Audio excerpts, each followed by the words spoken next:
Hello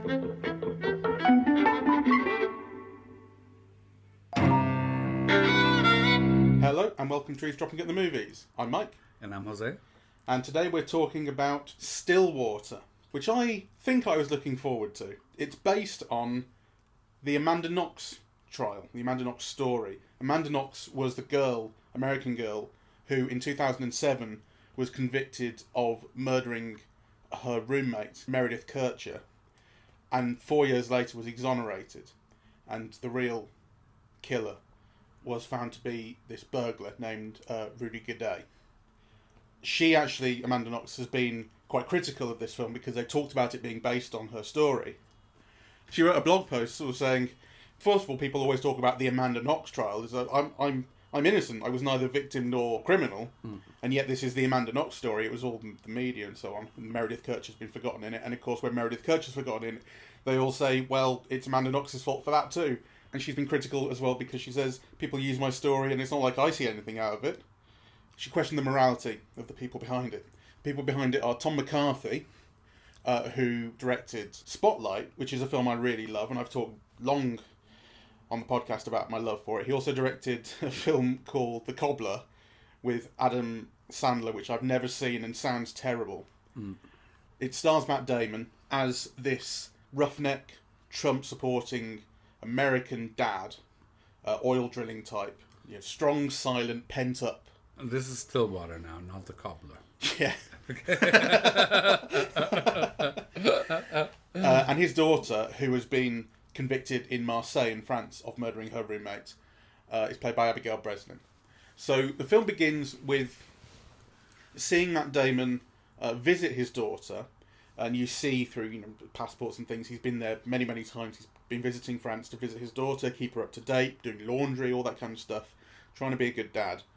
She's 5 years into a 9-year sentence, we understand. And she believes that the real killer, she maintains her innocence, has surfaced and can be found. And when she gets her dad to pass on a letter to the lawyer who she thinks can help, and the lawyer refuses, the dad decides to take on this course for himself and find the guy. Yeah. Hakeem, his name is. So there's a few more elements there that I think are important. She doesn't want the father to know or to be involved in this. Yeah. And, he begins to act without her knowledge and against her wishes. That's right. She considers him a fuck-up. And when the lawyer refuses, as I say, he does it, but he lies to her and says that the lawyer has got this in hand. The lawyer is continuing the investigation, hoping to reopen the case. Yes. So that's an important element of the film, as is us being told that he's a fuck-up, because actually we don't see Matt Damon fucking up at all. We see him as being really conscientious, really reliable, always there. Like we said, he's visited her every time he's had the opportunity. When you see the list of visits, it's, there's so many you can't count. Yeah, so he's obviously been very conscientious. But it's important to the story that he was once a fuck-up. Yeah, that he was once somebody who drank too much and who took drugs and so on. Yes, that's true. We don't see him doing any of that anymore. And in fact, when he starts acting out and people discover this, they question, are you drinking again? No, it's not me. But let's say we're going into spoiler territory now. Although my initial recommendation would be I'm not that impressed with it. I loved it. Really? I was very moved by it. And actually, I think all of the things that moved me were the things that Amanda Knox doesn't like. Yeah. Yeah. Because I think the story, it's very complex because, on the one hand, he's a quiet-spoken man of very deep feelings, who has had a difficult life, yeah. So he wasn't good at studying. He's been working the rigs. It meant, he had to work, all across, wherever work called him. His wife committed suicide. Yeah, so after their daughter's conviction. So, he's somebody, you can understand why somebody like that would drink, yeah, and turn to drugs and so on. But where we begin, it's a kind of, I was very moved by the constancy, by the loyalty, by the attempt, by the bond that he has with his daughter, yeah, even though she resists, she doesn't recognize, yeah. And actually, I think that there's a really nice balance of complications in a way of, you know, what is to be human. So her, and this is a spoiler, having caused the murder, even though she didn't do it, right, and feeling her guilt and attempting suicide, kind of is almost like a rhyming thing of what the father has been going through, with the death of his wife, his own daughter trying to commit suicide later on, so it's kind of, for me, a depiction of really flawed people in quite difficult circumstances, but trying to do the right thing, and important for them to be doing the right thing. I was constantly moved by it, actually, and things that I normally would laugh at, like the prayer, the saying grace before every meal, or that moment where he kneels down in the hospital and prays, with his daughter's dissident. I was really moved by all of that. Yeah, I did like that sort of stuff, and I didn't think it was a failure of a portrait of that kind of person. I did quite like his portrayal, but I do think the film is very simple. Huh. I mean, I think it thinks it's being clever. It sort of says, we're all human underneath, and we're complex, and we can break bread together. And Trump or Republican or Democrat, we're still people underneath. And I think this isn't that profound. Oh, he has hidden layers. Oh, who knew? I think it's... Well, I was moved, and I appreciated all of those things, because also the way that they're revealed. So, in that conversation that you're talking about, that you vote for Trump, you would think he would be the kind of person who would vote for Trump. But his answer is, I didn't vote. And then why not? Well, I've got a criminal record and you're not allowed to vote. Which actually, again, I think it comes as a surprise. It came as a surprise to me, all of those things. Because the way that you're introduced to him is a quiet man driving through the immensity of America, those huge spaces, to see his mother-in-law? I think it's his mother-in-law. Yeah. And again, there's a kind of an ordinary constancy in that relationship. And then when he goes to Marseille, he doesn't understand the culture, he doesn't understand the language. Yeah, but he's there. And actually, there's something, I think Matt Damon is so great in this performance, because, I mean, obviously he's Matt Damon, he's that kind of star. But he is also this other person that you've not seen him be before. And I think he's very convincing at it, really. And there is a kind of a bulldog determination and orneriness that you could see how it gets him into scrapes. But that nonetheless is very admirable. I agree with some of that. I agree that Matt Damon is very good in this role. The thing about the Trump conversation, as you say, it ends with this. It's almost a joke. The revelation is that he didn't vote and because he has this criminal conviction. It doesn't mean he wouldn't have voted for Trump. I think that's the kind of guy we're talking about.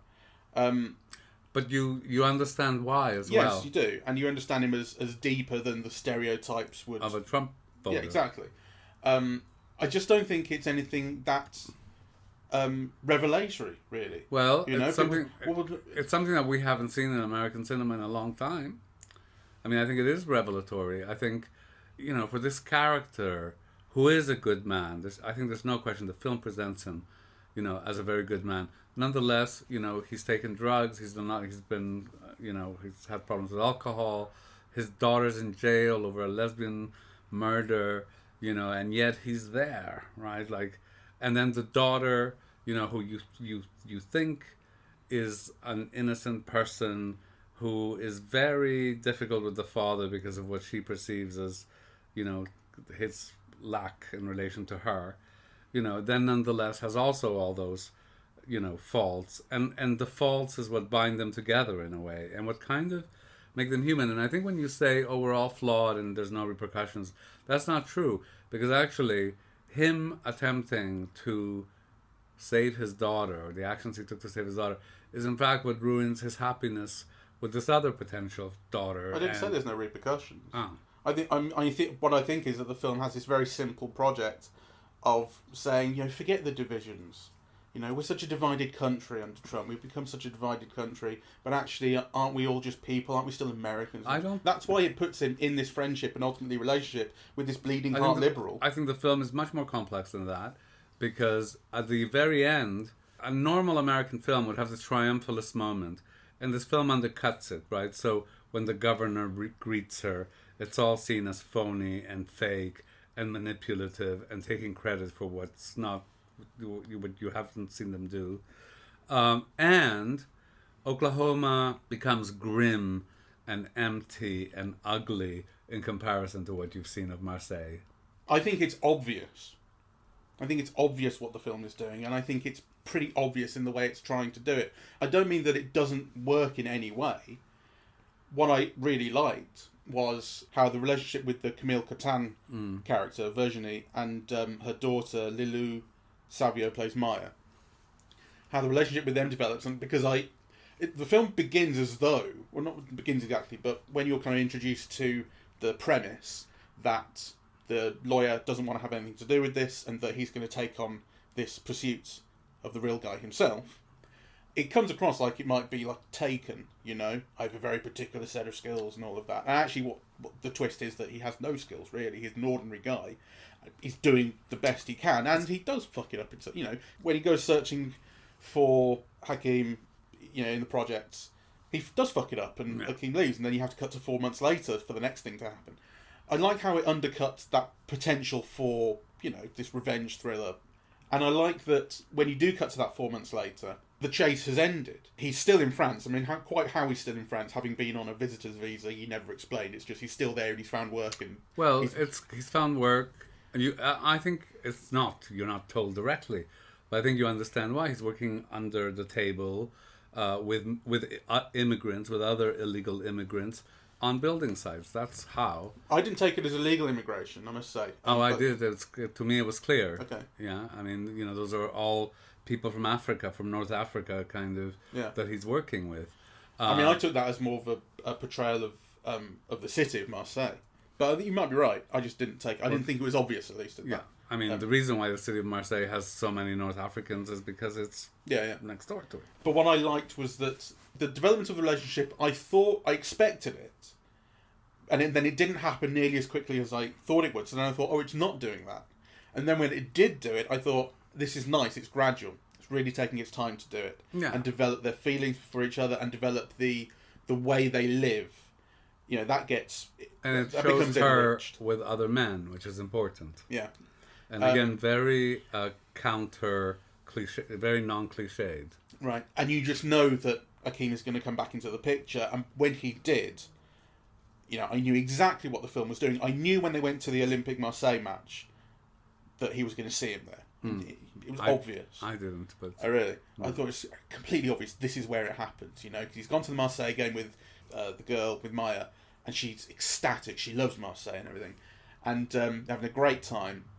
And then he sees him. And you know, your heart sinks because you know he's going to fuck it up. And what he's going to fuck up is...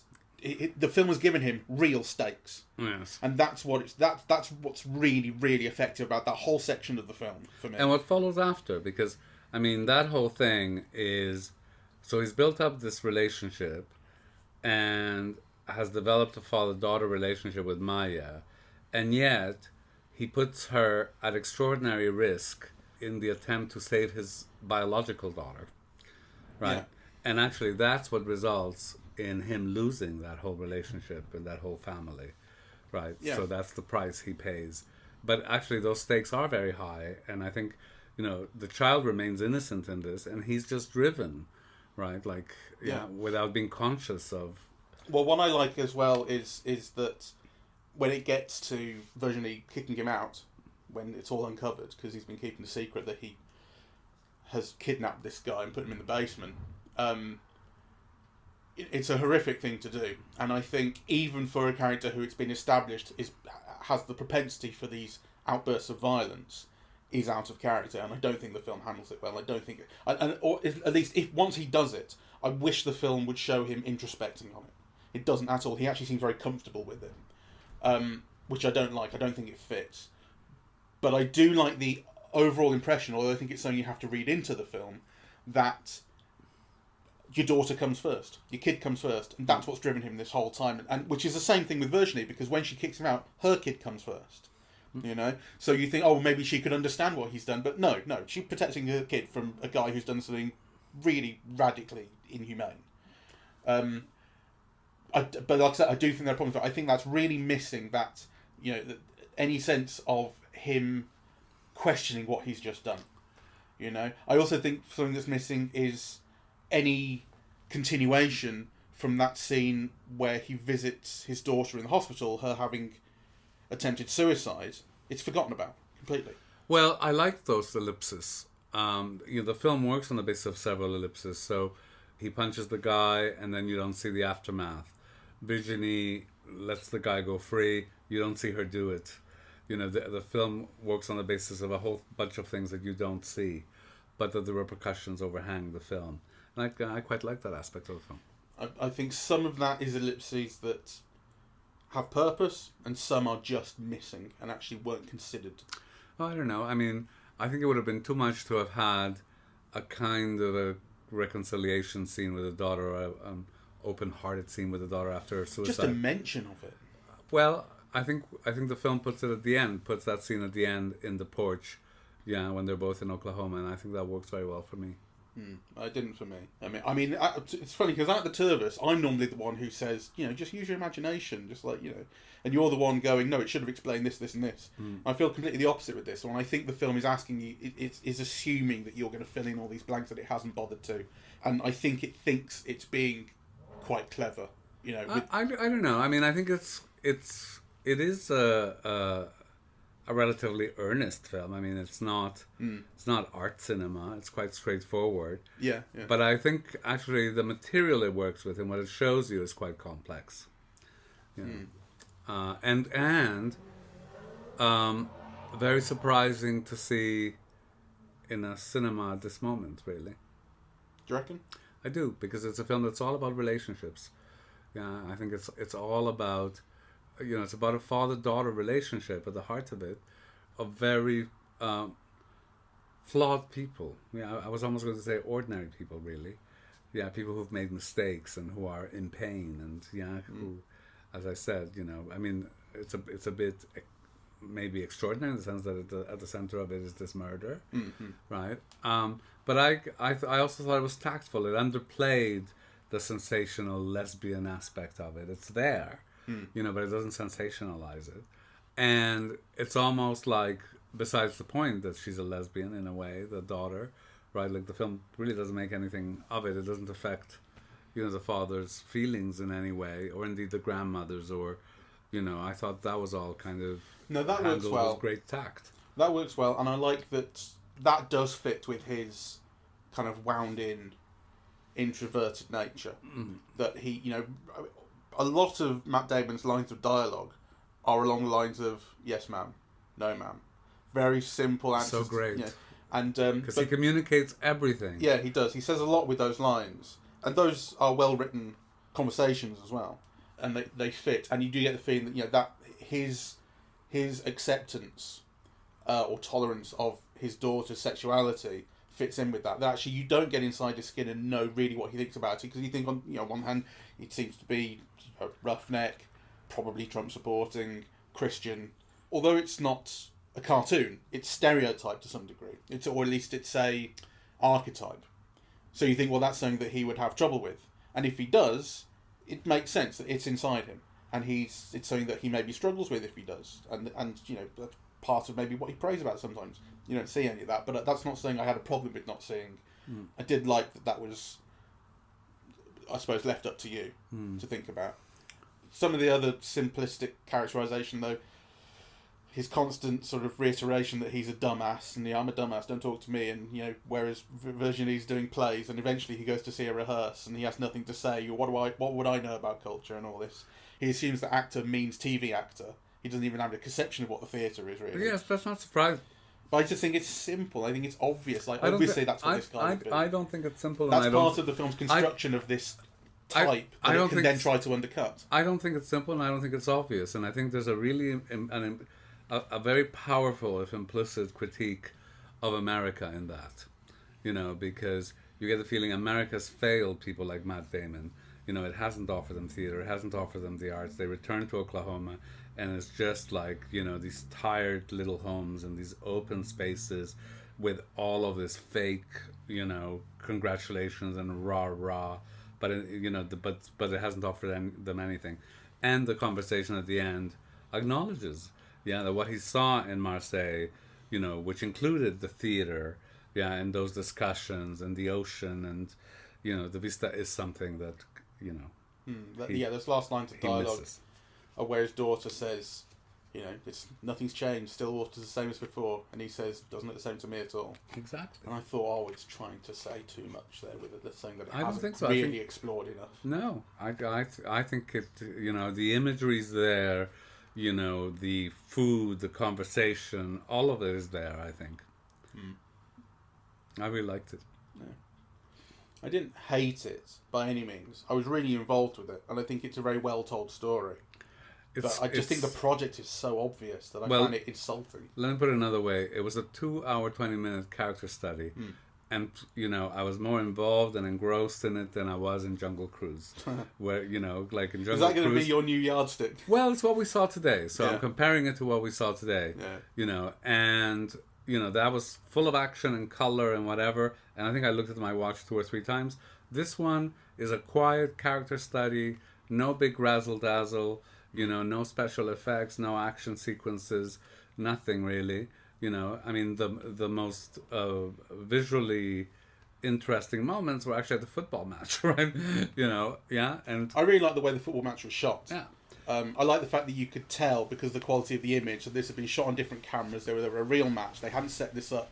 They'd gone in there amongst the real fans to snatch these shots for the most part. I think it's obviously different when you see Hakeem in the crowd. That's it's something different. But a lot of those shots early on are Matt Damon and the girl really in a football match. Yes, and the football match also conveys this cultural dislocation, these cultural differences. It's not like football. Why are they doing that? They're winning. When they're shooting all the flares off, someone should tell them they're winning, he says. All of those things I think are kind of, really, really interesting to me. Yeah. So he's a man he's a fish out of water, but actually this new water that he's in is making him think about how much more polluted and unsatisfactory his home water is. That's fair. I would say on the Amanda Knox question just quickly, because I mentioned, that she wrote a critique of, if not the film, the people behind it and the statements they'd made. And it's kind of worth reading. It's a short thing on a blog, in fact, and she did a series of tweets saying the same thing. What I would disagree with her on is that I think any reasonable person could see that this is as lightly inspired by her story as it could be. The details are all different. Obviously, the names are different, but the details are all different, really. Clearly, the fact that the film implicates the Abigail Breslin character in the murder is not something that Amanda Knox wants attached to her, nor should it be. But that's what makes the film better. Well, but that's also what makes the film loosely inspired. And like I say, any reasonable person should get that. Yeah, of course.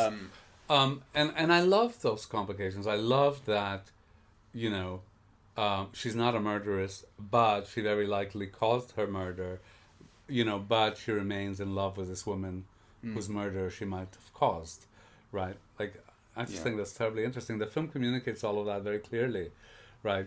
So, without any huge outbursts. Yeah, actually, I was trying to think, does Matt Damon have any big emotional outburst in it? I don't think so. Other than knocking people out and keeping a prisoner.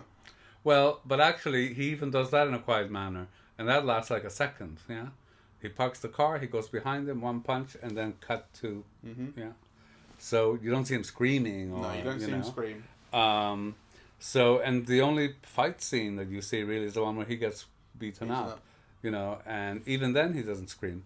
So I think the film does a disservice to its Arab characters and characters of kind of foreign and minority descent, which is where some of the film is spent. So in Marseille there are these projects, essentially banlieues, housing estates, all that kind of thing. Whatever you like call The them. Wire.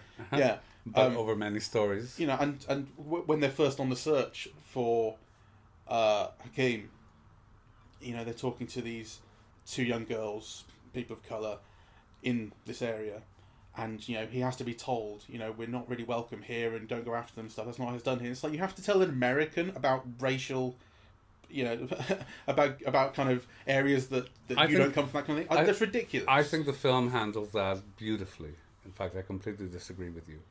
You know, because, well, first of all, you know, does someone like Matt Damon see, you know, Hakeem as a racially different character? I don't necessarily think so. So, you know, the politics of race in France are completely different than those of America. I wouldn't expect him to recognize it. In fact, I think those whole sequences are how he doesn't get it at all, right? Like, well, all the talk about Hakeem, at least early on, maybe before we see him, is about him being Arab but light-skinned. Yeah, I mean, I think it's clear that he conceives of him as different because of that. Well, I didn't. Yeah, that's how they talk about it. Well, my point is that race is socially constructed. Yeah. Right. So if you see a picture of Hakeem, I wouldn't necessarily like, you know, think that he's North African, or you know, he could just as easily be a Frenchman, right? So yeah, I think, you know, the politics of race, of color, of geography, of where and how people live, right, and what those societies are like, are different, right? It's like, you know, kind of when La Haine came out, or, you know, what is it, DC 13 or whatever it's called, or District 13. District 13. You know, those films all evoke kind of those banlieues and the gangs and, you know, all of that, which this film kind of, you know, touches on, but you don't expect the Matt Damon character to know about them. And the film kind of both tells you that he's completely unaware of those, depicts the racism, in France, which is, you know, very similar to that in the US, but with black people, yeah. So there's that whole discourse of, oh, you know, I'm gonna put all these Arabs in jail, yeah. Just call me to the station, and you know, I will identify whoever it is, you know, and yet it also makes the Virginie's child a mixed race child, right? So I think it kind of, the film is very aware of all of that, and kind of, you know, trying to make an interesting comment on it. Yeah, I mean, I think that is all extremely obvious. You know, it's strategically making Maya a mixed race child so that when he becomes friends with her, you see a hidden layer to him. You know, I mean, it's obvious. Well, I think it needs to be articulated in that way, and I'm very glad that the film did it. Right? And if it was so obvious, you'd see so much more of it. And actually, it's in no way comparable, again, to Jungle Cruise, you know, those feminists at the end, which is just like one shot, yeah? I mean, that's obvious and, you know, manipulative. Yeah.